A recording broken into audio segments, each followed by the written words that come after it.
You know, the way I talk with commanders here would be like super different in Germany.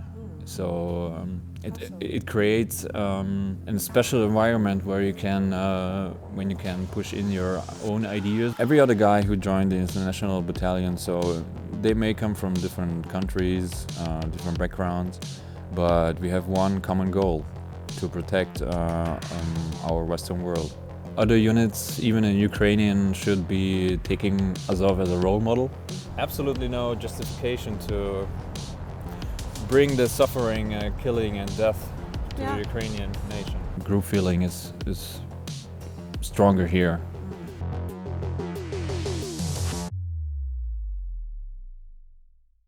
So we're here downtown Kyiv with Schnitzel, and we asked the fighters what were their favorite places in Kyiv now that you live in Kyiv part-time.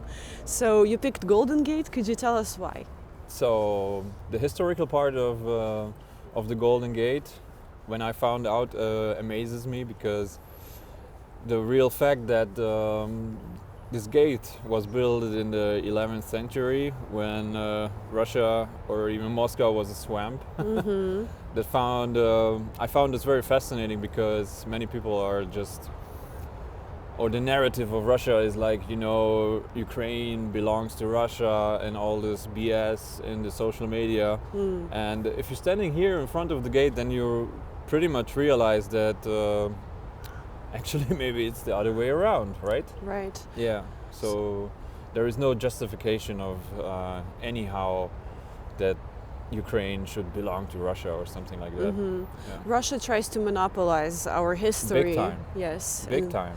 Say that it's all their it's their history. Yes. They are the main leaders in it, and that Ukrainians are like the secondary nation, or maybe even a colony in a sense. Yeah, but where would be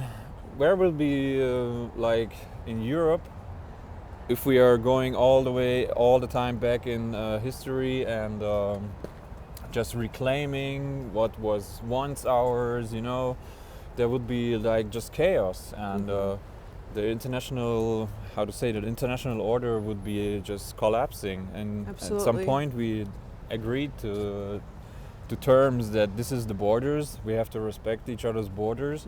And Russia obviously violated this big time and brought a lot of suffering to this country. What do you think is their justification for it, even if we're speaking in historical terms?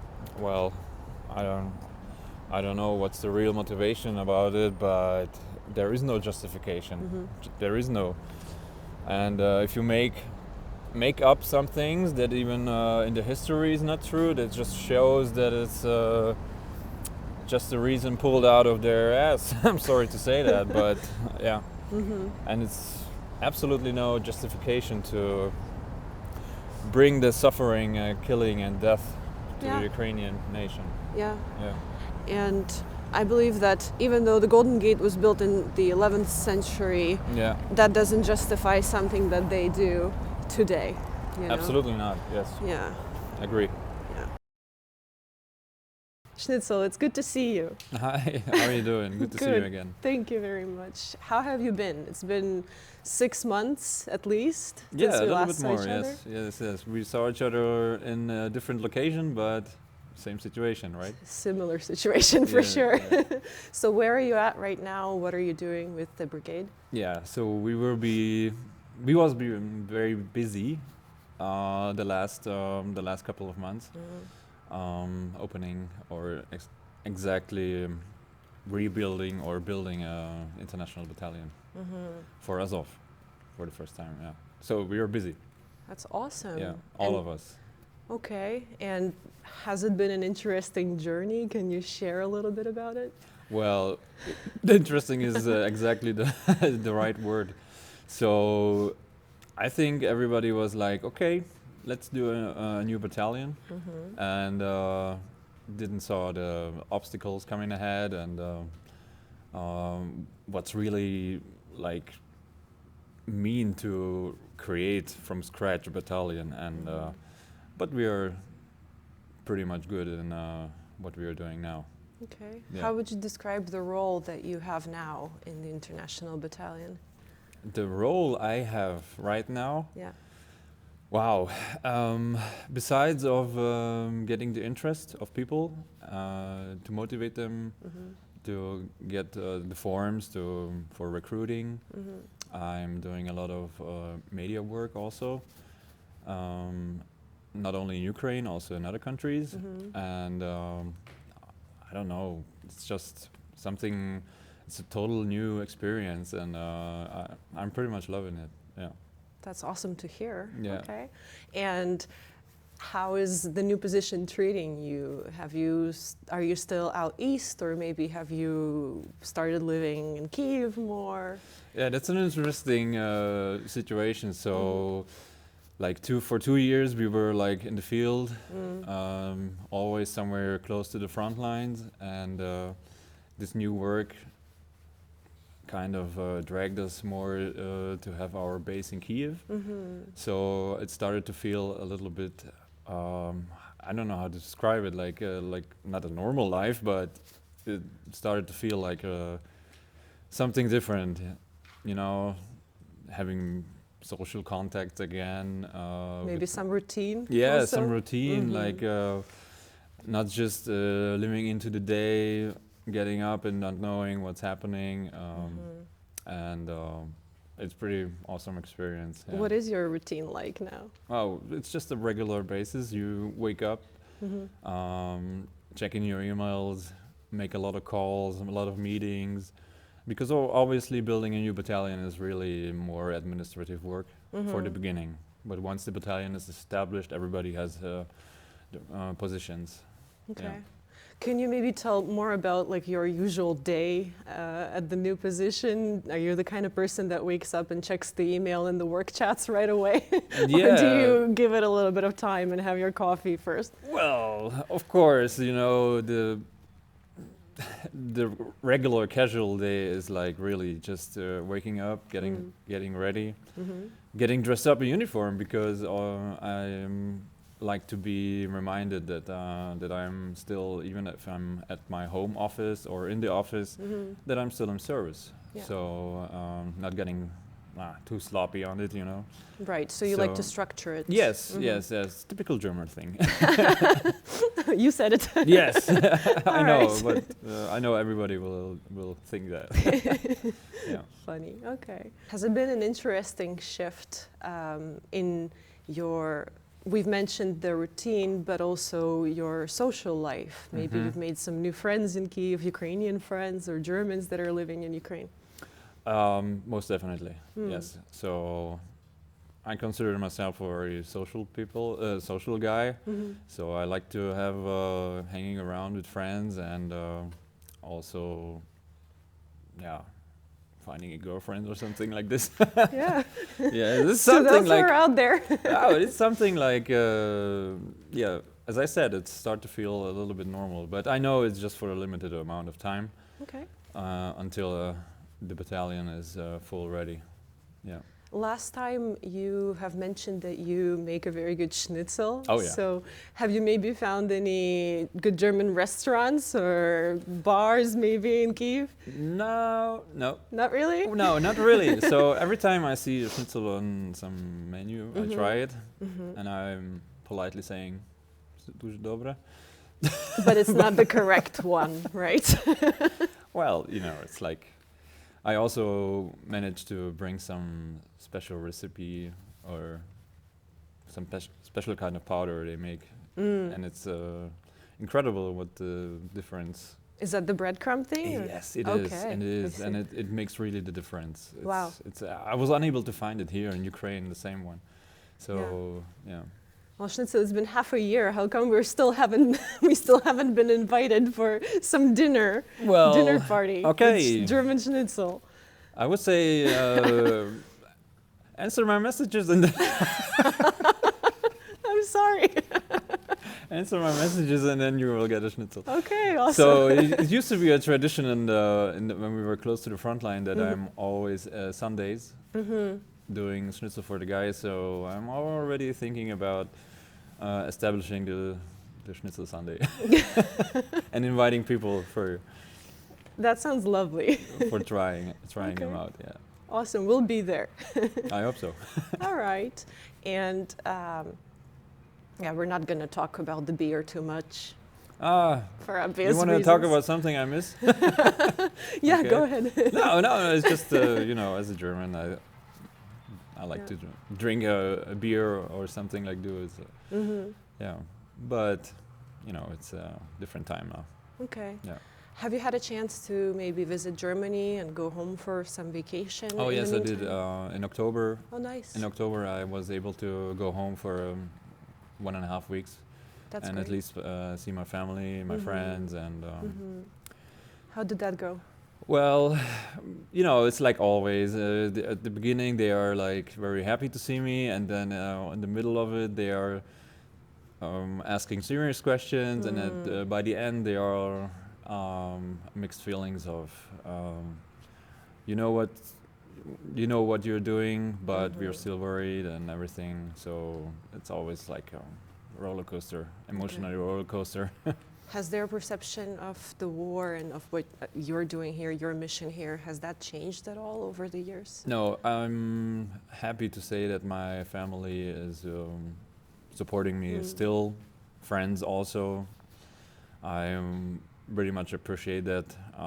I don't know what I would do if this support stops from them. It really helps emotionally, of course. Yes. Yeah, that's super important, Yeah. I think, Yeah. the So and moral side of it. also I had to convince or tell my family that I get promoted, So I but have to go. I get promoted, Yes. and it's the good news. And the not so good news is the new contract is for another 3 years. So so they were again happy and sad at the same time somehow, a little bit. Okay. But it's just it's for a good cause, and it's just for a certain amount of time. Yeah. And have you been meeting in the International Battalion? Have you been meeting more German people? As well? Not personally. I was in contact with some of the applicants, let's say, especially when, it's like the office calls me always, like, hey, listen, here's this German guy. Can you take care of him? Like, make the first contact, explain him what we need, what we were about to do, and if he's a fit. So. And it's always, of course, easier if you talk to somebody in the native language. Yeah, absolutely. Yeah. So I'm looking forward to not being the only German in Azov. Having You won't be alone.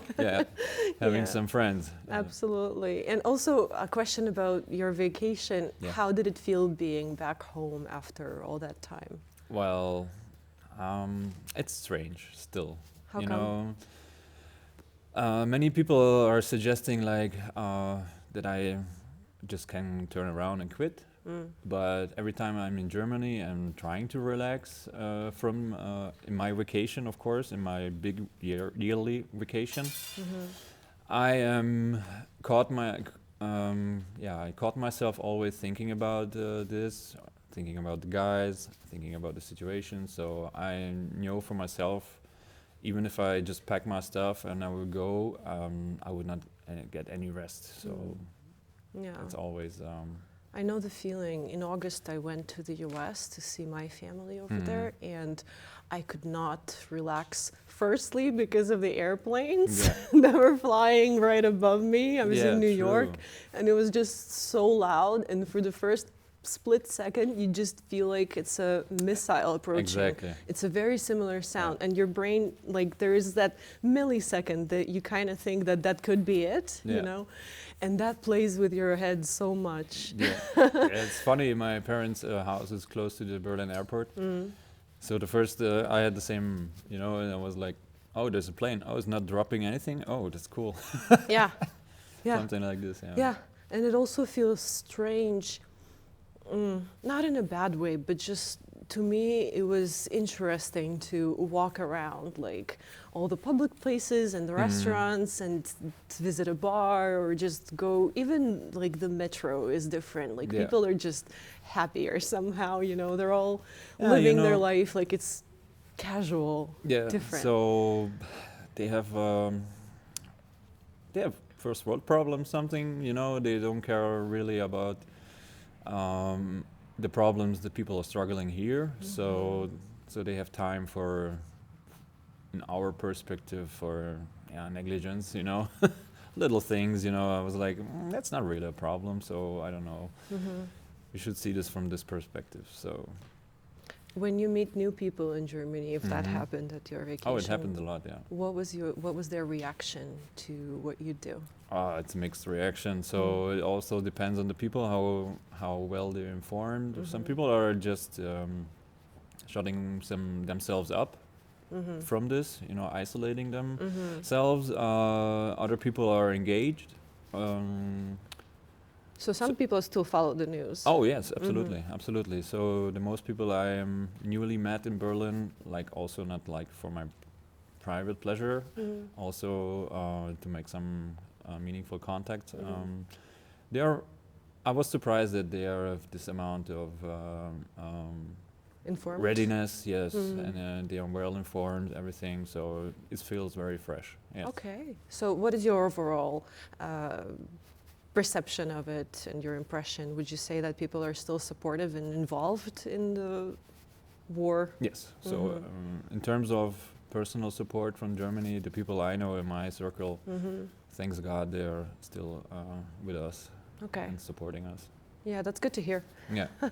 We're grateful for Yeah. that, truly, Yeah. because And there are some kind of key figures. I would like to thank them personally that they are almost 3 years in the war. They just never slowed down. Keep pushing the boundaries about information. And just supporting helping with some aid, Yes. possibly. aid, information, some rallies. It's very important. That's Yeah. awesome. And it's very surprising. You walk through Berlin, and it's very surprising to see on a lot of buildings Ukrainian flags waving. Yeah. Like people put them up there. Yes. Yeah. Yes. That's and awesome. It's nice to see that initiative coming Yeah, from people yeah. and not like government. Yeah. So I have an interesting story. When I was just in the metro, I have this little Ukrainian flag on me always, and the door opens from the metro. Some guy came out. He had also a Ukrainian flag, and we just catched each other. First, we saw the flags, then we saw each other, and we just Aw. nodded. That's that sweet. was so. I don't know. We've never talked to this guy, Yeah. but we saw the flags, we saw each other, and just nodded like. Do you think he was Ukrainian or German? I don't know. It's hard to tell sometimes. Yeah. Okay. But that was like. That's super fun. Yeah. Yeah. Okay. Once you have the time to being here in the city and hang around, also, of course, we are not like 24/7 working, so you're like just having like regular meetings with friends, and it feels totally, a little bit strange, but still good. Unusual. You're just Yes, not used to unusual. it. Yes, of course. Yeah. And what is your favorite way to unwind and relax after you've had a long day? Well, you know, as a German, I like to drink a beer. Okay. As I saw on our last meeting, I said like beer is my religion. So just usual things, hanging around with friends, girlfriend, you know, just casual things, watching movies. Yeah. Yeah, Okay. everything. And do you maybe already have a favorite spot in the city to go out and eat? A couple of. I don't can just pick out one. So the restaurants are pretty good here. The bars, of course, there is still curfew time. So everybody is supposed to leave the bars at 10. That feels like a little bit off, but of course it's normal. And it reminds you also at the end of the night, hey guys, We're still at war. yes, there you go. Yeah. And what happens after curfew? Like, that may be a weird question, but if you're a military serviceman, are you allowed to break the curfew or not? In certain situations, yes. For example, if there is no other way to get from one point from the country to another one, then we are allowed to move at night with our IDs and passwords, yes. Yeah.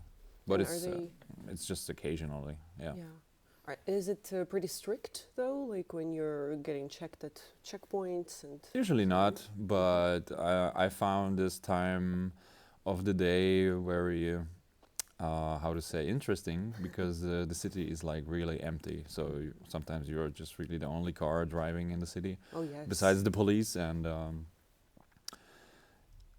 it's I made myself a couple of videos while driving because it's really just Yeah. you're just lonely. And sometimes when the power is out, Yes. also the city goes Oh, it's completely dark, it's and ghost driving town. through it, Yeah, it's ghost town. it's just surreal. Yeah. Like it's nothing like Gotham, you know. Yeah. You True. never see things like that in modern cities Yeah. anywhere else in the world. But usually at nighttime when we stay up, also like some some works are can be done at night. You know, like writing emails, preparing speeches, and everything. Yeah, processing. Okay. Sometimes. So, and I also wanted to ask you, what is the biggest success story that you've encountered in the International Battalion?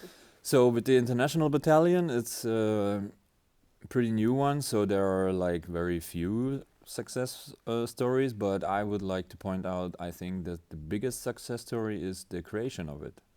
So the creation of it, that it was possible to, of course, thanks to our commander who put his faith in us, and he believes in this project, to having a battalion full of internationals. And I think the creation of it is actually the biggest achievement for now. And It's success. definitely a milestone for Yes, the it Ukrainian is. Defense Forces. Yes, and I also know that not only the nation, also other countries and probably worldwide, they will closely watch our how to say, our process. Would you say that's a unique practice compared to the German army, let's say? Do you know if the German army accepts foreigners into its ranks or no? I'm not 100% sure, but I would say that's a pretty unique in the Western world or in NATO countries. I'm not aware that, well, of course, when you speak about the French Foreign Legion, that's a pretty established one. But I never heard in Germany from similar projects or something like this, or any backup plans for accepting people not from Germany into the ranks of the Bundeswehr. Because I've lived in the US for 10 years and I know there is a practice of accepting immigrants into the army if they want to acquire their green card. That's one way to go. You can serve in the army for a certain amount of time and then you get your paperwork, you know. Yeah. So I was actually curious if Germany provides anything No, like I that. never heard about this shortcut, let's say. Yeah. Yeah. So it's definitely a new practice for the Ukrainian Defense Forces. And this may be an odd question, but does serving in the Ukrainian army cover all of the visa or permanent residence issues that you might encounter as a foreigner in Ukraine? Well, so in that time when we are under contract, we don't need any special permits or residency. So the problem's gonna start when you terminate your contracts, and then you have this usual 90-day tourist visa, and after that you have to leave country, and if you desire, of course, come back. But most of the guys I know or I work with, we are in the process to getting at least the temporary residency. Yeah. And how do you get that? Oh, I'm totally unsure at this moment because this is like something A big project. no, it's like a, how to say, very complicated thing, and you need to visit a specialist who is gonna help you out to get the papers done and everything. So I'm not fully understanding the whole process yet. So I just know that I'm somewhere in the middle. That's all right. We'll move on from that. Yeah. So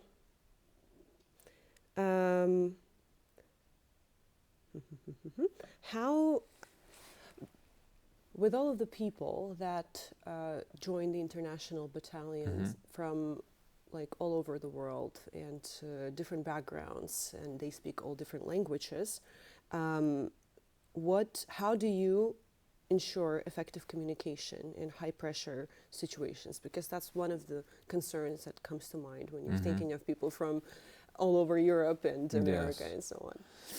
Well, high pressure situations, I mean, the common language, of course, we require from everybody is a certain amount or a certain level of English. I can tell you that in really hot situations, it's chaos anywhere. So let's say it's more chaotic anyway. But of course, you have to maintain a certain level of communication between each other and also with other units. So we in the International Battalion, I cannot share you the details what we're gonna do and how we tackle this, but we found a way to, let's say, bypass this communicational problem. So without it, it would be really, really hard to be combat effective. But I'm pretty sure that we found a pretty good way. In our last interview, you've mentioned that you served in the mechanized infantry. How has your experience with the mechanized infantry helped you or influenced your approach to training recruits here in Azov? I think the biggest part, what I took from German army is when I trained the recruits, I always told them to trust the guy next to you, trust in his abilities, and also trust in your abilities. It's very important that that this trust is building up somehow, and this is not actually a real course in German army. It's just happening, you know. You have to always be aware what you can do, what you cannot do, and you have to know your guys left to the right. And you can only achieve this by really not hanging around, but working together, train together, and it really helps a lot. Of course, personally, you get to know them also, but mostly it's about their specialties and their weaknesses also, and also strength. Okay. How do you implement it here in Ukraine? Well, because everybody comes from a different background in the International Battalion, so that must be a bit of a challenge. So this situation will be a lot more different than training and working with the Ukrainian recruits. So here we have also very experienced guys, also guys who are all served in Ukrainian armies, different brigades, and they're here for the long shot. So here will be the biggest challenge to bring them on one kind of paper, on one sheet. Would you say the language barrier plays a factor there, and how do you counter that? The language barrier is actually only a thing when we are communicating with other parts of the unit. In between the International Battalion, English is the way to go. The main language there. Yes, yes. So everybody, doesn't matter if you come from Portugal. Well, the Portuguese are not so good in English, but you know. I'm sorry. Spoiler alert.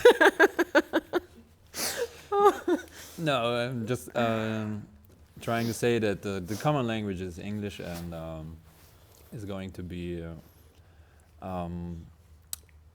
a little bit difficult to get on a level of Ukrainian language. So in the combat situation, that's going to be a big problem. We also tried it with translators, but the delay is just crucial. Yes, information has to go very fast, especially in certain situations. So, but we already have a strategy to tackle this. Well, within a battalion, if everybody speaks English, I think that's pretty much covering all of the bases. Yes. Yeah, it's going to be a new experience. With the recruits, we did our Ukrainian, what we do, what we can speak, and it will be very interesting to train people who actually speak the language. So Yeah. I'm very curious as it's gonna work out. Yeah.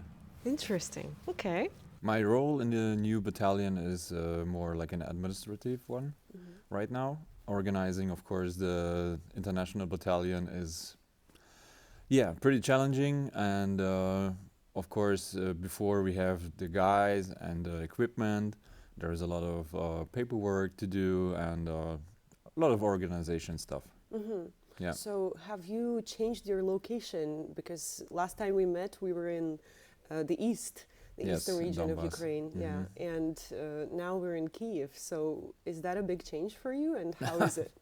Most definitely a big change. So moving a couple of 100 couple of 100 kilometers to Kiev, it's a big change. So now our work is more here in the city, and soon we're gonna head out once the International Legion is totally fully formed. But for now we are in the city, and it's like night and day difference. Could you elaborate more on that? What is such a big difference, and how is life in Kiev overall? Yes, so this is something we didn't experience until now. So being here for this long amount of time, like it's like almost 2 months now, and it starts really to feel well, like a little normality. Yeah, it's also pretty amazing that living in Kiev sometimes makes you forget that this country is at war. Yeah. Yeah. What little aspects of it make you forget? Like, can you order pizza when you're just home after a Yes, long most day? definitely. So these are the questions that people ask me from home, like, how is it to live in Kiev? You know, there is no electricity. Is the services are working? And I always tell them like, it's amazingly normal. So everything is working, services is working most of the time. Also the electricity now. So it makes you totally forget that a couple of 100 kilometers to the east, it's a total other ball game. Yeah, I think it's also important for the people who live here to have like this normality. Oh, yes. Yeah. Have you seen that video of a guy, a delivery guy, driving his bicycle, I think, or maybe it was a scooter with like pizza or something, the delivery bag, and there's a siren going off and he's driving anyway. Have you seen that? No, I didn't, but that's actually what I experience here all the time. Yes, of course, the sirens multiple times a day, or especially at night. But people are just keep going, and that's pretty amazing. Schnitzel, what impact may the International Battalion have on Ukraine's military image internationally? Okay, so we will see about this, because right now it's just in the build up. But I'm sure that a lot of people following this project, and we will be judged by our actions on the battlefield, and also will be judged by our actions when we are not on the battlefield. So yeah, so everyone who is gonna come and join us, they should be aware of that. That as an Azov soldier, you're not just a soldier on the battlefield. You're also representing this unit, and you also be somehow obligated not to get in trouble. Just behave like you're part of an elite unit. Absolutely. So dignity is Yes, there you go. a good word there, yeah. And what do you think Germany could learn from Ukraine's military response to the full-scale invasion? That's a tough one. Well, as I said, the wake-up call for Europe in general, or also Germany, came very sudden on the year 2022, and we realized that we have to do more for defense and get back into this state of mind that protecting the country is something that not comes for free. So somebody has to do it, and somebody needs equipment for this, and the preparation is crucial. It's true. I always say that living peacefully is a privilege, Yes. and that privilege comes with responsibility also. Yes, absolutely. And there is some people who have to go into the dirt or have to do this job, so other people can live and have their happy life. Yeah.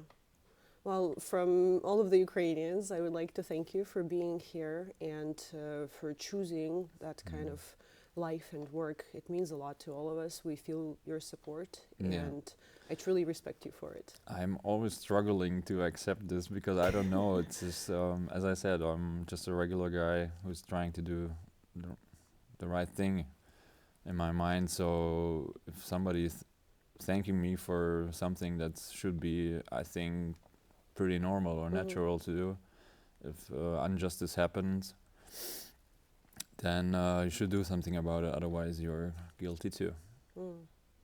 And being here for years now, right? It's over 2 years, I believe. How is the perception of the Ukrainian civilians of you as a foreigner fighting for their country, and has it maybe changed over time? From the very beginning, it's people are very welcoming and thankful, of course. It's not always when we walk around in Kiev, for example. We are not always wearing uniforms, but still people can pick us out because of our language. And when they start to talk to us and ask what we are doing, I actually never can tell or remember a situation where somebody said something negative. So at least saying thank you was always the minimum from the people. We had also like situations where people insisted to buy us diesel on the gas station while we were paying, and we was like, no, it's fine. And then they insisted and just to show their gratitude and everything, and it's a pretty amazing feeling. Would you say there are some specific challenges that foreign volunteers have to adapt to when they're joining Azov and training with Azov? So they have to understand that they will be actually right now the first ones ever internationals, except of our little group, who will form a whole battalion inside an Azov. And that means something. This means a lot. That means a lot. Yeah. We have high expectations, and when I say we, it's not just the brigade. I think this project is widely followed by the whole nation, and probably also outside of Ukraine. And we're trying to avoid the mistakes that other units did with international people. So we learn from these mistakes, I think.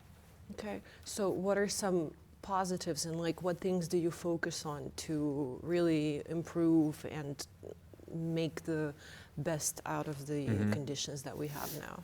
Well, first of all, I think it's very hard, or it's very necessary to understand that we're looking for a certain type of personality. We are not looking for the adventure seekers, the guys who just want to come here for a couple of weeks. So we are trying in the first place sort out this kind of people who are just come here for fun or war tourism. Or war tourism, exactly. So we already had this experience with many people, and we established a lot of rules in the recruitment center to sort out these people. Yeah. So that's why we are looking more for people who are actually here for a little bit, for a long shot. Who are committed. Yes, who are committed, exactly. That's the right word. Okay. Yeah.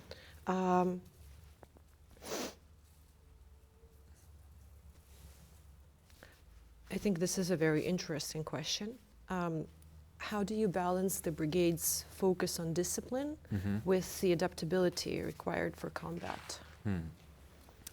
Discipline is something that should never go away. So, if you're speaking about a fully fledged battalion in Azov, discipline is the foundation. It's just the foundation. It doesn't matter if you're in your mission. It doesn't matter if you're back in the base for training. And people also have to understand if you're wearing the patch, then also in your free time, you're still a member of Azov. So you cannot, play wild. Absolutely. Yeah, Could you so- tell more about the patch also? Yes. Oh, yeah. Because it's new. It's the first time I see it. Yes. So there is the general patch of Azov we received last year by our commander Redis. And they always told us this patch is hard to get, but easy to lose. And I'm totally aware what that means, and we're trying to give this to the other ones. And since last year, we established for each battalion and different groups individual Azov patches. So this one on my right hand under the flag is actually from the International Battalion. Yeah. Does it stand for anything in particular? The things that are depicted in there? Yes. So originally we should be the 3rd battalion. So that's why there is the 3 swords. Okay. Yeah, crossing each other in a manner of brotherhood. Yeah. So we fight together, we stand together. Like a holy trinity. Something like this. Yes. I like that. Okay. Did I maybe interrupt you on the previous question when I asked No, about the I patch? don't Was there think so. anything you wanted to add? Mm. Okay. How does the battalion address the morale of the servicemen given the stresses of war and the general intensity of combat? Well, it's individual. So it's like there is no program. We are not robots. Everybody has his own way to tackle combat stress or actually other stress. The good thing is really camaraderie. That's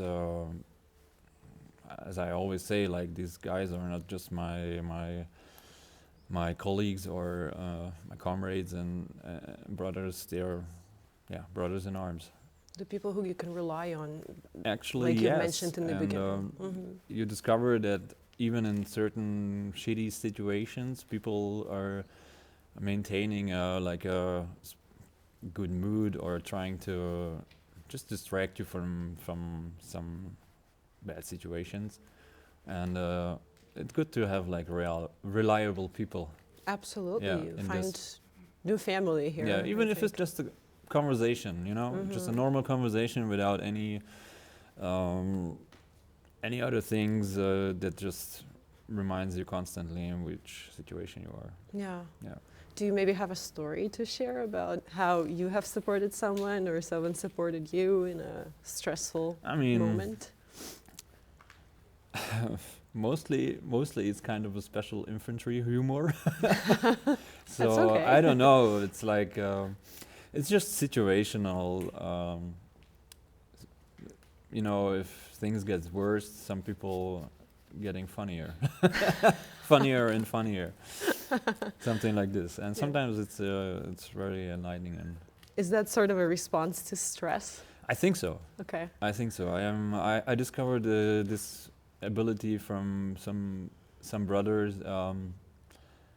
I don't know. It's just they work in situations like shelling, and their mind just works differently, and they're just keeping up the good The good spirit. the good spirit. Yes. Yeah. I Yeah. think that's the crucial quality Yes, that yes. everybody has to have. I used when to they're- always also stay away from people who are like not who are negative, because they are easily just can drag you down. Yeah. So just easily surround yourself with people who are positive, and you can benefit from them.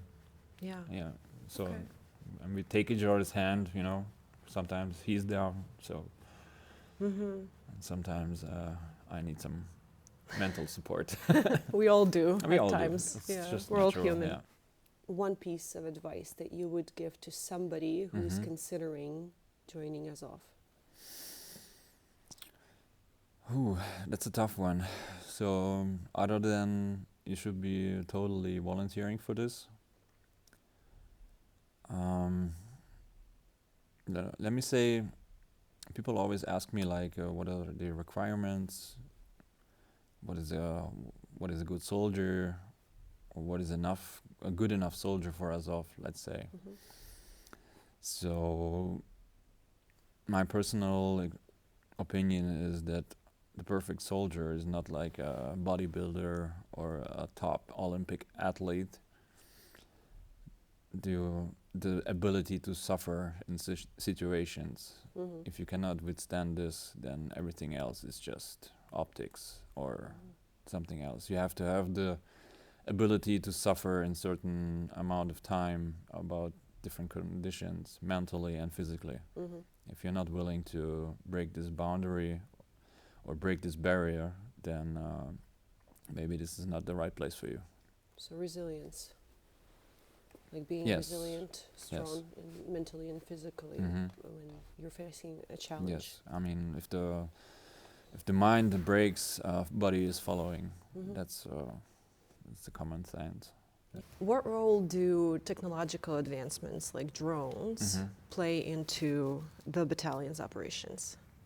Well, as everybody knows, drones pretty much changed the way how we are fighting right now. So there is this term about the 24/7 surveillance. I don't know if I can translate this from German into English. It's called the glass house of a battlefield. So every movement is actually seen, and we see, of course, them. So it's not about really hiding, or you cannot really hide maneuvers, or very very hard. Let's say that. That So must this be challenging. yes. So this technology changed a lot how we are fighting on both sides. Yeah. Pretty much, yes. Is that something that's implemented in the International Battalion as well? It will be definitely. There is no way. At least surveillance from drones are not implemented into the strategy or the tactics. Do you think there are drone operators or people who had previous military training who are up to the bar of the skill that's required here in Ukraine? I don't know. I would like to say that the people who are training in Europe, or let's say in NATO countries with drones, they are not here yet. Yeah. It's because it's a very very new thing. So I personally never talked to somebody who had experience in NATO army with drones. So, but the fastest way to learn about drones, how to operate, how to use them, is of course here in Ukraine right now. Yeah. Okay. I think Russians are using some interesting tactics as of recently. Do you know about the drones who don't need the internet? They're connected to, they're wired. Yes. Yeah. And that is also changing the game yet again. Oh yeah, absolutely. I'm always saying to guys that drones are right now like the airplanes in the First World War. They look clunky, but everybody knows this is the future. Yeah. And it's a big threat. It is. Also. Yeah, it's not just for attacking or surveillance. Also the challenge to counter them, like electronic warfare, mechanically with shotguns or something. So defense from drones is also a big thing. So right now in Ukraine, there's a lot of things happening in this direction, and sometimes you just cannot keep up with the speed how things are developing. It's absolutely crazy, and Ukraine is doing a fantastic job being very creative. And I don't know if you heard about. We rebuilt it in Europe, a drone, and it just costed 250 euros. And if, for example, you are asking in the military industrial complex, Mhm. building a drone is going to cost 10,000, something like Yes, this. absolutely.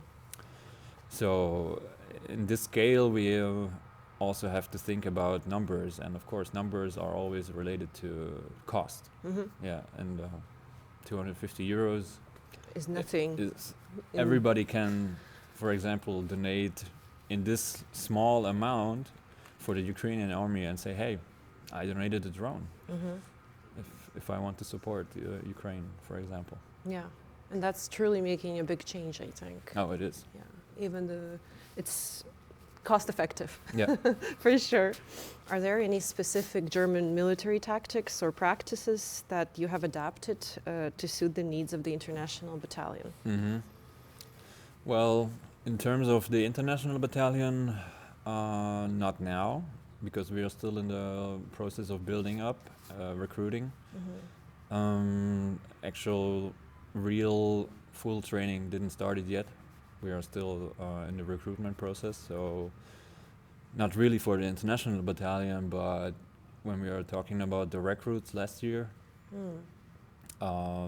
as I said, I was in the mechanized infantry, and our home was the forest. And the forest was like, for me, a kind of a very familiar place to train people and also talk to them or teach them how to act in the forest in terms of not being seen. Of course, not from the drone perspective, but Yeah. like casual infantry, one by one, or group movements, hiding, camouflage, something like this. So the forest was my home. Well, Germany is famous for the Schwarzwald, or Yes, it's is the that the right Schwarzwald, name? yeah. Oh, so is Black it? forest. Yes. Would you say that's similar to the Ukrainian forest that you've It's kind seen? of Is similar, it yes. similar conditions? Especially in the operational area where we had our missions last year. Yes. That's interesting to actually consider, because Yeah. you would think that every military adapts firstly to its local terrain. You Yeah, know? that's true. That's true. But I also learned new things. For example, that green is not really the favorite color of the zero line because everything is black there. It's better to wear some Yes, gray so or dark. Yeah. don't forget if you make camouflage for yourself, don't forget the black because high chances that things are just burned. That's an interesting point. Yeah. What message would you send to the global community about the importance of supporting Ukraine's fight? Mm-hmm. So the reason why it's so important to stand here, of course, not only for Ukraine. So every other guy who joined the International Battalion, so they may come from different countries, different backgrounds, but we have one common goal: to protect our Western world. Yeah. And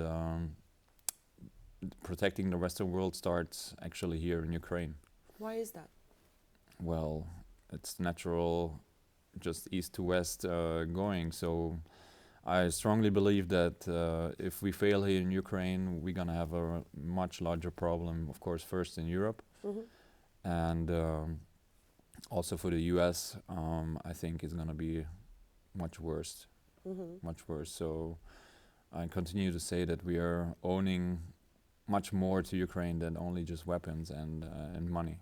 All right. Yeah. Do you believe that Russia and its administration, they have an ambition to move further west? Certainly. So this behavior of Russia right now just shows us that they don't really care about our values. They don't really care about any made contracts or deals. So I believe if we fail here in Ukraine, then the next will be the Eastern Europe countries, and that will trigger, of course, the response of every Europe because of Article 5 of NATO, and then we are suddenly in a situation of war, Total where war. we have to send our guys from our countries. Yeah. Yeah. And how could somebody who has no military background or maybe no power to join the armed forces at the moment within their You mean country. like a physical? Yes. How could they support Ukraine and the cause? Well, there are many ways to support Ukraine. Of course, if you don't have the military background, one way is to donate to a certain amount of foundations. I would be like picking the right one is maybe the biggest challenge here. So there are a lot of foundations supporting different projects. Sometimes it's about acquiring equipment. Sometimes it's about drones. As we were speaking, it's a big game changer. And if you have like a kind of military experience, then you just also contact our department and get in touch with our recruiters. The link will be down below in this video. So the next question I would like to ask is, how does your background in the Bundeswehr help you navigate the challenges of serving in Azov? I think that's just basic things about discipline. Never lose the focus. And we also try to encourage people to, even if you're in your free time, there is always things to improve yourself. Ask your friend next to you. Maybe he's better in something, and just ask him for advice. Ask him for training. Just to improve yourself always. There is always room for that. Do you see some room for your self-improvement within the brigade's role that you have now, and maybe potentially in the future once the battalion is all staffed? Yeah, always. So with different tasks, always new challenges come up, and it's the wrongest thing to do is just not asking for help. Not asking for help, and maybe some people are too proud, ask for help or something, but this is not the way. Perhaps some people isolate themselves from others also, Absolutely. or maybe feel too humble to mention. I mean, it helps a lot to think about that we are all in this together, and actually to tackle individual weaknesses through to the strength to others. It's just a group thing. Yeah. Would you say the battalion is now providing many opportunities for people to develop and find themselves in their military career? Oh, I think so. I think so. So the way, well, the battalion right now is a new thing. So people who are getting in from the first moment, they have this unique opportunity really to also engage in the creation of it. So, of course, some people will not go with us until the end, but if they're deciding to come over and help to build up this battalion, maybe they find their new purpose in it, like we did. Absolutely, that's an interesting moment to be here for it. Absolutely. Okay. So we have a recruitment program right now. So the first contact is through our Telegram or WhatsApp. You're making first contact with a recruiter who's gonna answer your request within 24 hours. And from there on, there's just a list of different procedures. They have to provide documents, also proof of military service. If you'd like to join our fight against Russian aggression here in Ukraine and join Azov with the International Battalion, follow the link down below into this video. We spoke about your life in Kyiv just a little bit, but maybe you could share some of the stories from living here, how you spend your time here. Maybe you visit downtown quite a bit, maybe you visited a museum or something like that. Well, museums in terms of the history of Kyiv, yes. I visited many times the area around the Statue of the Motherland. That's, I have found, is a very fascinating place. Other than that, just occasionally going around, meeting people here, especially at the Golden Gate. Nice cafes, you know. It's a pretty livable town. So I don't remember if you've mentioned, but have you been to Ukraine before the full-scale yes, invasion? I did. So when I celebrated my 30th birthday. Now I remember. Yeah, right. So I was here and celebrated with my friends, and that was a time when Kiev and in general Ukraine was like not. It was a different country. Absolutely. So you have Yes. something to compare to. Oh yeah, absolutely. Yeah. Yeah. Okay. And how has it changed over the years that it's been at Well, war? Obviously, 12 years. Oh no, it's longer. Yeah. Yeah, it's 12, 13 years 12. ago. There was a lightheartedness. Lightheartedness. Yes. Is that a? Yes, it's a word. It's a word. Yes, right. And right now you can feel the seriousness in the people, and I didn't met anybody who didn't lost a family member to this war. Yeah. So even, let's just be the close friend, but everybody had somebody to cry about in this war, and of course this makes the people always walk away with a smile and a crying eye. So do you feel like your Ukrainian friends maybe also changed because of that? Oh yeah, they did. Most definitely. Yeah, I mean we're still hanging around, but you try to maintain. I don't know. I call it a little bit of escapism. You know, if you sit around and have just a chit chat with your friends. But at some point, somehow, it always comes to this topic about the war. Yeah. Yeah. Even if you try to avoid it. Yeah. Or even if you don't speak about it, there will be a siren, and you'll be For checking example, the news. yes, or everybody is in different channels. You know, there is some news popping up or something. So, yeah, it's, let's say, unavoidable. Yes, absolutely. And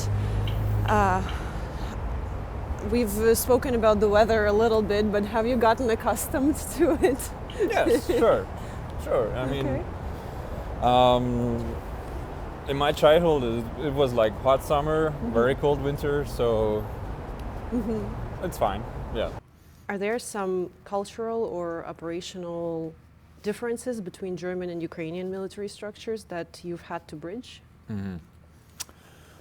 Well, in terms of military, you know, everybody has like a silver lining. There's not much variation, but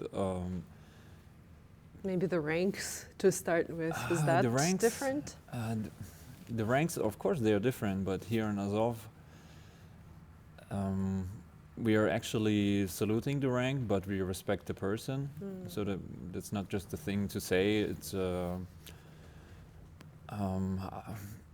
you know, the way I talk with commanders here would be like super different in Germany. So How so? it creates a special environment where you can when you can push in your own ideas, because the how to say, I'm struggling finding the English word for it, the environment and how we are treating each other is a little bit more closer than in the German army. Do you think it's because there is a full-scale war that affects it? I don't think so. I don't think so. I mean, I've been also in other units. It was not so developed like in Azov, so this group feeling is stronger here. And that's an interesting observation. It gives us the opportunity, you know, to pitch in our own ideas and have like a more open relationship to our commanders, and it's just beneficial, in my opinion. So could we say that it's perhaps a bit more strict in the Bundeswehr? Oh yeah, definitely. In terms of subordinates? And yes, yes. So you have your ranks above, and underneath you, and yeah, it's like more. The boundaries are clear, totally clear. So I just could not imagine having a coffee with my lieutenant colonel. Even so. Even so, yes, something like this, Interesting. something like this. And you know, in the conversation, you can tackle different problems. You can also bring up ideas, and if a commander is open for it, it's just beneficial for everybody. Absolutely. I think that's an interesting perspective because I've never thought about it that way. Right. And what was your reaction to seeing how Azov operates compared to your expectations before joining? A spicy question, finally. How Azov operates, I have to say that Azov surprised me from the very first day, in terms of how people preparing their operations, their missions.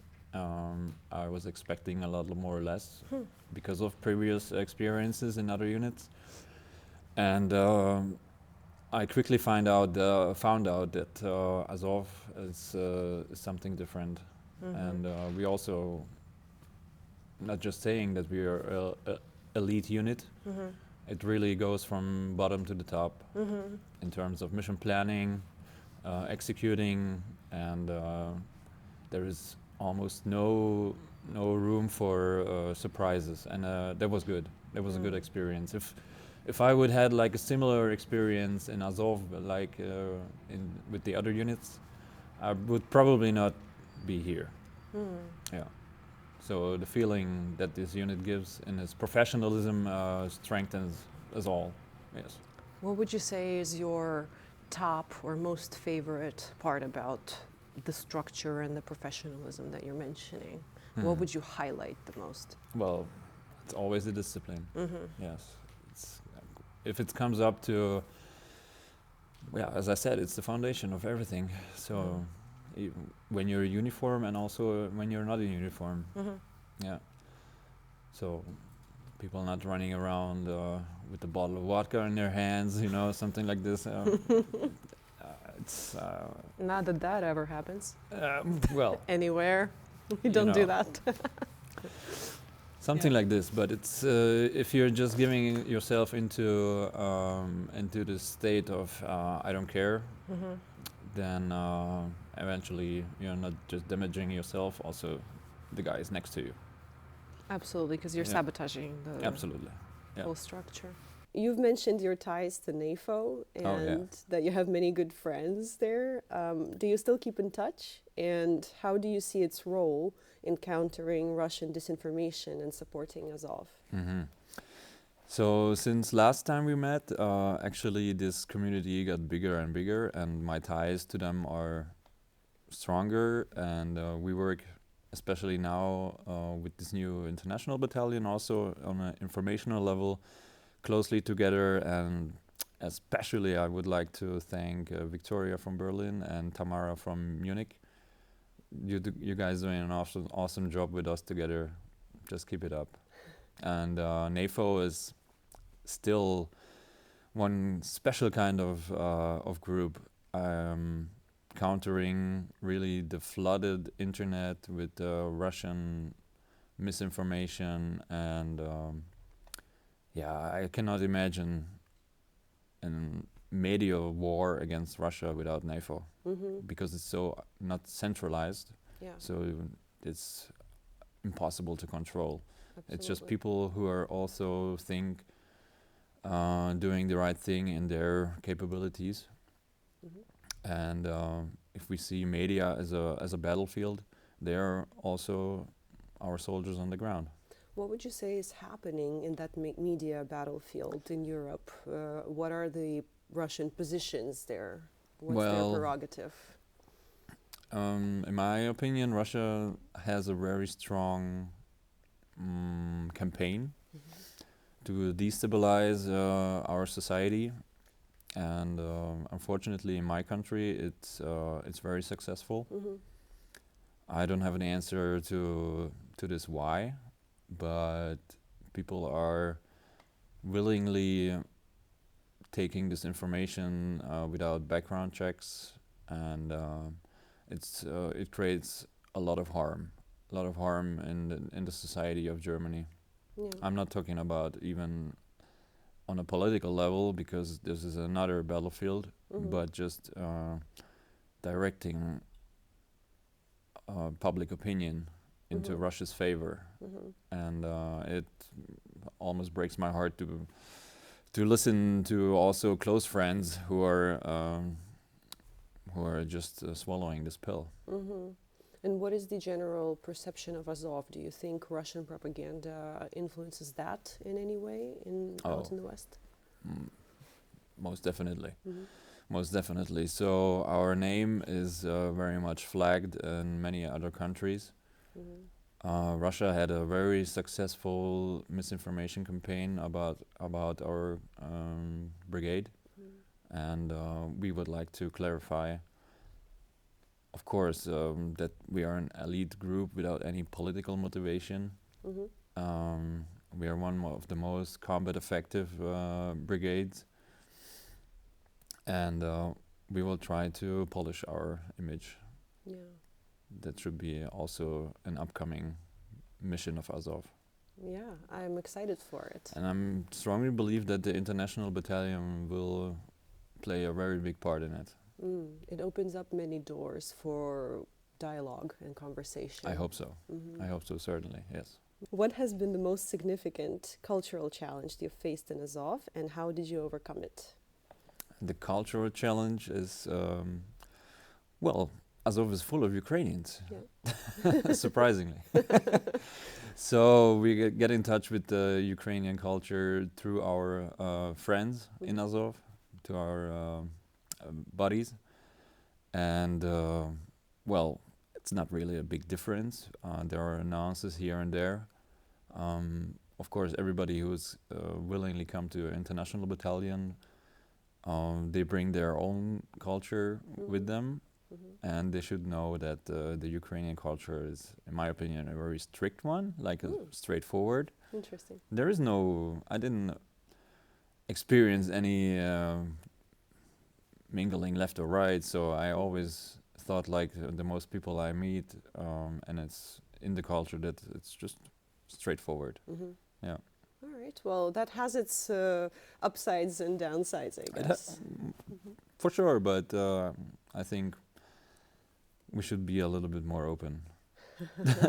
Is there a cultural tradition that's Ukrainian that you embrace or maybe find fascinating? A cultural thing. These questions are a little bit, I don't know. From what I'm guessing, you spent Christmas in Ukraine this year. Right? Not only one. Yeah. But this time you were in Kyiv. Yes, and I have to say, if you're pointing out Christmas, this was most definitely one of the best ones. Yes. I mean, of course, family was not around, but friends and girlfriend, so it felt like almost some kind of normality. So, but in a cultural way, I think the tradition. I just can speak from Azov, right? So the tradition to honor the people who lost their lives, because being forgotten is probably the real death, and constantly there are people who are reminding them with different situations, different acting. Like just honor their names. I think that's something very special. I think that if people go on our official website or the Instagram of Azov Media, they'll find some photos from that ritual, so to speak, or we call it a mysteria. But would you maybe tell more about it? How do Azov fighters actually commemorate their brothers in arms that have fallen in battle? So there are certain ways to do it. So, we let each other sign flags, and I have almost from every year a new flag because it's full, and it hangs somewhere in my apartment. And all the signature, the little messages of people who are also not around anymore. You know, sometimes you just walk by the flag, you just see this little message from somebody who is actually not alive anymore, and you just pops the memories into your mind. This is like a personal thing. Then also we have the honor of the memorial of the fallen from Azov. I think that's a very chilling, bone-chilling experience. Calling out the names and who are not with us anymore. Their bodies hold up a shield and scream on shield. That's very inspiring.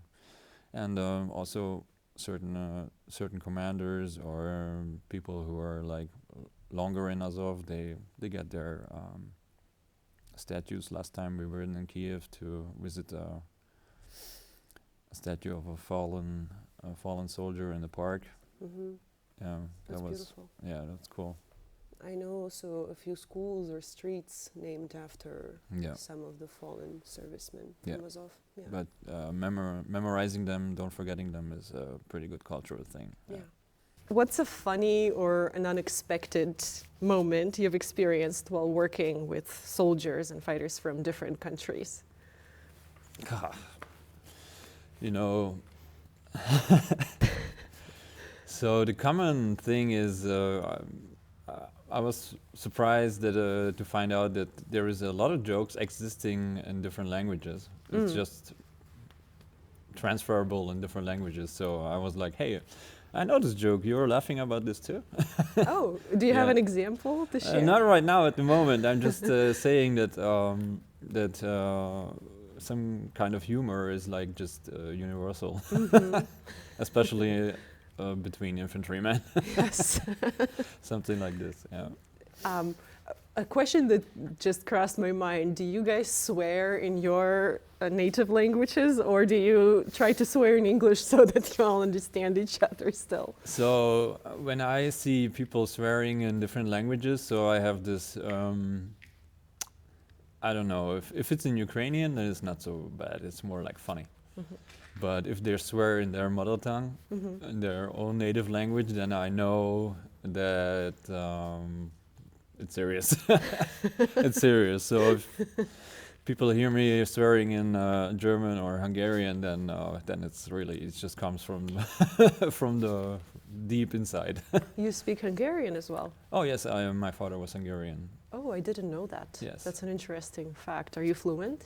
I'm fluent, yes. Wonderful. Yeah. That's so cool. Okay. Yeah. Are there any Hungarians in the unit yet? No, not that I know of. No. Would you be happy if any joined? Always. Always, but unfortunately I didn't saw anybody. Yeah. Okay, well, we're here and open to them. Yeah, so if somebody is willing to come, they have somebody here. They should know that. Yeah, Hungary is not so friendly towards Ukraine overall in their general current politics say so. Yes. So it's an interesting thing. Is there a way that you maintain? How do you maintain a sense of normalcy or routine amidst the chaos of war? I don't know. It's just following the protocol.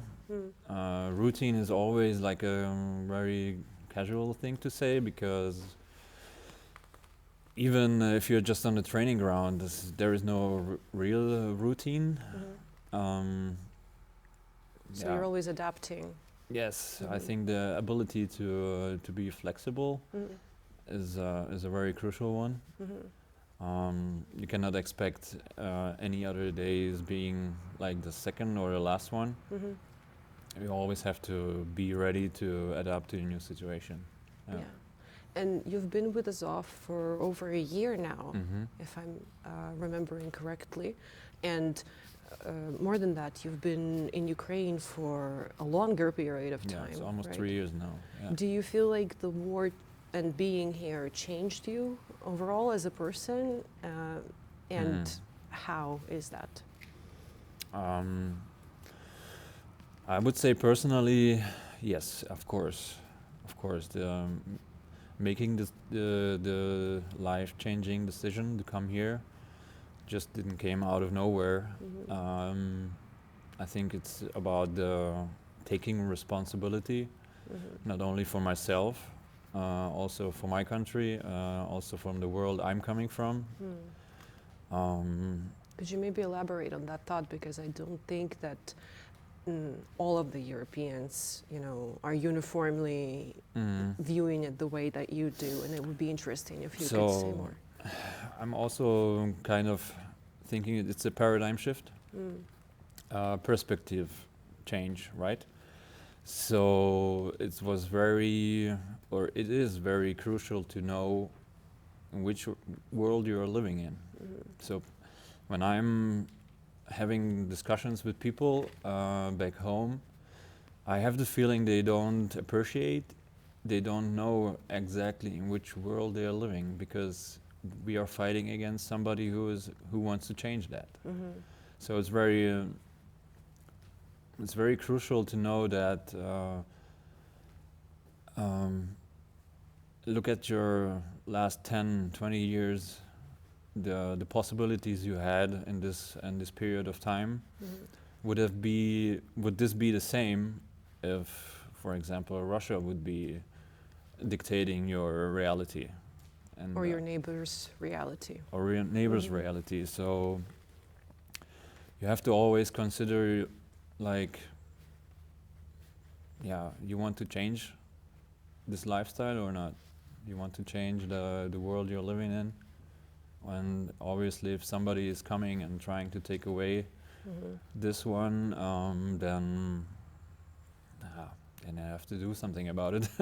If I'm understanding correctly, we're speaking of privilege and the appreciation of the privilege of living peacefully and having all of the opportunities of the democratic countries and so on. I consider the last 20 years, before the full-scale invasion, I had a good life. It's like, I had the freedom to do what I want. I had the freedom to work in different countries. I have nobody who is telling me I cannot say that, And sometimes I'm struggling with this idea that people are willing to give up this freedom in favor of something else, and we have to understand that also this freedom is not for free. It comes with a cost and responsibility. Exactly. So even if I had when I look back, the last 20 years, a free and happy life, somebody was there to protect this all the time. And it's just, I think, should be in every person's head to give this back somehow. There are different ways for giving it back. Yes, of course. It doesn't have to be military service. Yeah. But you should probably ask yourself sometimes what you can do for your country. So how would you outline that responsibility for an average civilian EU citizen? As I said, there's many different ways to do it. I don't know, like just military things pops in my mind on the first, naturally. But I think like everything that not sabotages your country, like propaganda from the other side, or even just simple things. For example, just support Ukraine, because Ukraine is right now not just defending themselves. It's just it's for all of us. Yeah, I think it would be a great moment to mention that we are fundraising for the International Battalion, and everybody can donate through the link in the description of this video. There will be all of the banking info listed of ways how you can help the International Battalion of the Azov Brigade in particular. So, Of course, fundraising is always like people, if they can, they can support us. So I always like to say, help us, so we can help them who cannot help themselves. absolutely. Help those, yeah. And hopefully it will not be your country tomorrow if Ukraine stands. Eventually, that's we are trying to avoid here. Yes. What is the most inspiring story you've encountered since joining the International Battalion? Since joining the International Battalion, well, inspiring is always going to the office, asking the guys in the office responsible for the recruitment. What's the numbers? You know, I'm like to checking the numbers, and I see the numbers of applicants. Of course, not everybody's gonna make it, but the huge number of people who would like to join is very inspiring. So it's some kind of signal also for myself that we are not alone. There are still people who are willing to help us, so we can help those who cannot help themselves. Yeah, and it's not all over just yet. Exactly. There are people willing to come and fight with us. All right. What is a funny or unexpected moment you've experienced while working with soldiers from different countries?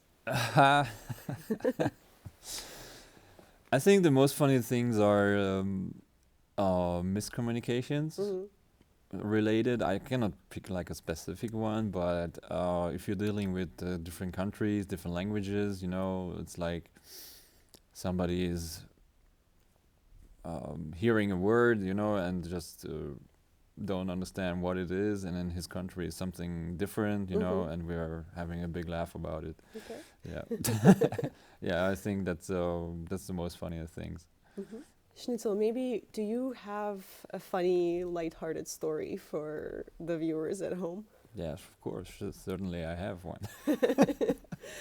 So since the last time we met, I think it was in summertime, the most funniest thing in this period was we came back from mission, and my dear friend Tuga got stung by a wasp in his lips. Oh, and he was running around for hours with this swollen lips, and just watching his funny person running around.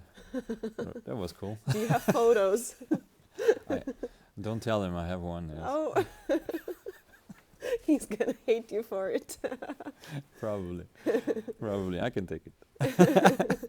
All right. Yeah, no, the camaraderie is, especially between Tuga and me, is yeah. I hope it's gonna prevail.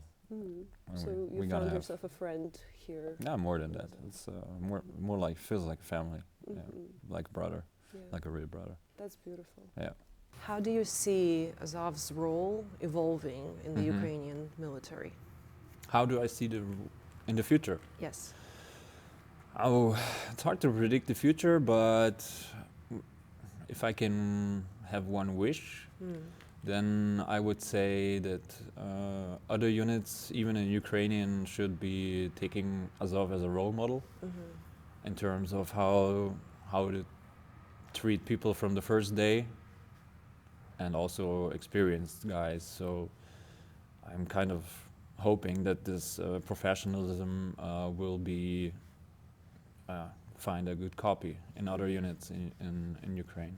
So leading by example. Exactly. Yeah, that's a good position, I think, Yeah. to be in. And it's a good unit to be a part of. In my opinion, it's the best unit in Ukraine. I'm glad to hear that. Yeah. So, Schnitzel, is there a message that you would like to share with the German people about the importance of supporting Ukraine? Well, people should really realize that This war is happening actually in our front yard. It's not far away. It's not even 1,000 kilometers to the Polish-Ukrainian border, and they should not forget that it can be very fast changing in our not in our favor, and yeah, it's not that far away. And just don't forget that right now our friends from our brigade and other soldiers who are fighting against Russia, they are sitting in the trenches, fighting environment, especially in winter. Yeah. We've been last winter, the whole winter in Donbass. We know how cold it gets, and It must be quite challenging to spend the whole winter out there. I mean, fighting the environment is in harsh winter conditions one thing, but then also carrying out missions, attacking, defending. It's just it's just on top of everything. It makes everything more difficult. Yeah, so they should not forget that these people are there for us. Yeah. How do you battle the cold if you have to be out there? That may be the question for many Europeans who come from warmer countries or Americans from the South States. Do you have any tips, or do you have some strategy to stay warm and not actually freeze? Yeah, so there's a lot of things to do, what you can do about it. So good equipment, of course, which is fortunately we are not lacking of. So winter equipment issued also, or you can organize yourself. It's here, it's available. A really good strategy for myself is different layers of clothing, starting with a mesh, and then going up until almost 7 levels, and you don't feel really much the cold. The feeds are always a problem. Yeah. So as we experienced yesterday, right, Yes. it was actually only just -1, but if you're just sitting in a position, not moving, your feet is getting very cold. So the one thing I like to do is like this chemical warm pads. They help a lot. Yeah. And this is not my regular winter shoes. Actually, they are summer. Winter shoes should be like two size bigger. So you can actually have some space for heating. Some warmers and some Yes, substantial yes. socks. Yeah. Well, trench candles help a lot, especially at night. Yeah. In the bunkers, of course. Yeah. Everything else, making warm. How to say, emotions of thinking. Right. It keeps us warm from the inside. Yeah. Would you say that the climate in Ukraine is harsher than Germany? Currently, yes, I would say. I don't know why, but in the last winters in Germany, before the full-scale invasion, it was not really cold, barely snowing, and my first winter in the east, that was a quiet experience. Yeah. The initiation. Before the war, I did a lot of winter sports, so snowboarding. Still love it, and I know how cold it's gonna get in the mountains, but it's like on the mountains and not in Donbass, Yes. where there is actually no mountains, but it's cold. Yeah. Okay. And as we're approaching the Opera House right now, what would you say is the cultural life in Ukraine like? Do you feel like the war influenced the Ukrainian culture also, and maybe the European culture altogether? So I'm not really into the operas and everything. The only cultural thing I visited is like more music related, like There's this interesting projects in Kiev from, for example, classical orchestras mixed with electronic music. Oh, nice. And I was like very surprised, and I like it very much. Yeah. So this concept is pretty cool. And I'm coming from Berlin. Yeah, it's a city of electronic music and techno. Yes. I like it so much. You know, they have a pretty good techno scene here in Kiev Oh, too. I discovered, yes. Have you gone to any clubs yet? Yeah, one or two. Yeah. Yeah. It's been actually super interesting because they do like day parties now because of the curfew. You can't stay too late, so the party starts at like 4 p.m. Yes. So I don't know if you know, we have a term for this. It's called teenager disco. Oh. So when I was a teenager, like underage, Yes. so there was a possibility for go to us to the clubs from 5 p.m. until 10. Yes. And after that, everybody's parents came, you know, and picked them up. And the times of going out reminds me a little bit to Yeah. that. So I called my friends and I was like, hey, you know what? I was on a teen disco, and it was like, what? I was like, yeah, I entered at 5 and went home at 10. Yeah. And, yeah. But people do it after work, and I mean, Occasionally, of course. the curfew is at midnight, so Yes. you can't stay too long. Yeah. Okay. And I was lucky enough to be one of the parties where actually a Berlin guy, I used to see him playing music in Berlin. Yeah. And by accident, he was the main act Wow. on this evening, and it was pretty cool. Must have been super interesting. Yeah, I to tried feel to that make contrast. contact with him, but there was no. Yeah. Okay. Well, I'm glad to hear that still you found some cultural connections here. I Yeah, feel like it that's is. very important. Yeah. And my personal impression is that the arts are just flourishing in Ukraine during the war because it reflects all of the pain and it helps people Yeah. process like everything that they're experiencing and feeling and going through. It's definitely gotten darker, but also there Okay. is a big request for something lighthearted, some comedy, Yeah. something festive. I know there's a cabaret that's opened. Oh. Or they show the Chicago musical, Yeah. and it's super popular. They're Yes. sold out for every. Yeah, so I heard every the evening. comedian or the stand-up comedian part of in Kiev is pretty famous and popular. Unfortunately, my language skills are not good enough to visit it, but hopefully someday I can go, and that will be like the master class if I Yeah. understand the inside jokes in Ukrainian. Do you have a favorite joke of your own? It can be related to Ukraine or the war, or it doesn't have to I be. have so many, but I am afraid I cannot tell them on camera. All right. Yeah.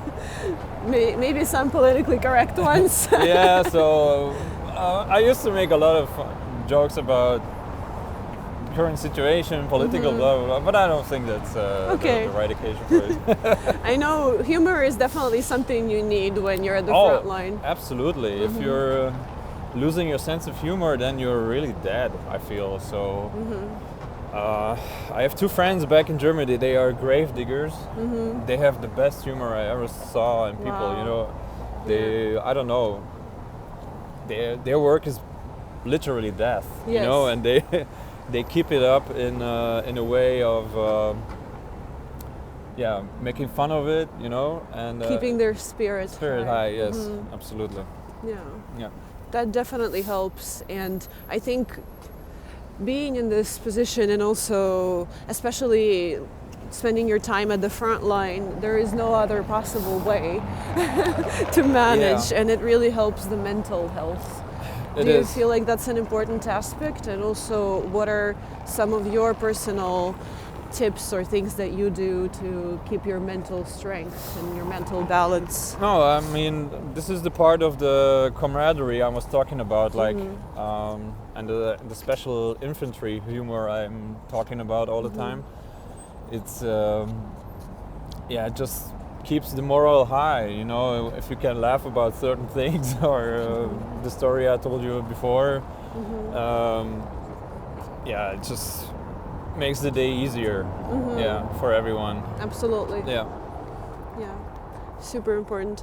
I love the opera theater. It's pretty nice. It's Yeah. very beautiful. I think we should say hello to the Berlin Staatsoper. I like more the Dresden Semperoper. It's a very beautiful building in Germany. Yeah. Yeah. Well, I will use this chance to perhaps invite you to an opera sometime later when you're free and you are in Kiev. Yeah. I'll be happy to introduce you to some of the Ukrainian art. Schnitzel, thank you so much for the interview. It's always a pleasure meeting with you, and I wish you the best of luck with the Yes. International Battalion. Us at Azov 1 will be supporting you in every way we can. And yeah. Yeah, thank you for having me again, and thank you for the support from Azov One. Always a pleasure. Thank you for your service. Good. And I'm crying. Ne plać. No, it's because of the cold.